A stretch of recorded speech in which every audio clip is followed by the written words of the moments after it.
Greetings, America. I love Dr. Horrible's tendency to announce his evil plans over social media. You know, I don't need tiny cue cards. Dr. Horrible likes to use his blog to announce top secret plans out to the public. Well, I've mastered this internet thing, and I'm going to use it to intimidate him.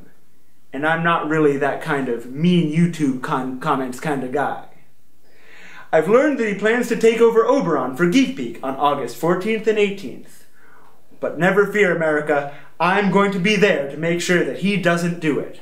I'll be patrolling the area for a few hours every day to make sure he doesn't use some sort of crude, bed sheets tied together type of apparatus to scale the building and break in. Because the last thing you need as members of the public is for your tax dollars to pay hospital bills when he falls and hurts himself.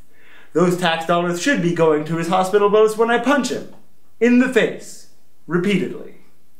So if you'd like to see me in person, I'd be happy to sign your autograms and take a selfie with you the way the kids are nowadays. So meet me at Oberon in Harvard Square on both Sunday, August 14th and Thursday, August 18th for GeekPeek. You still have to buy a ticket though. See you there.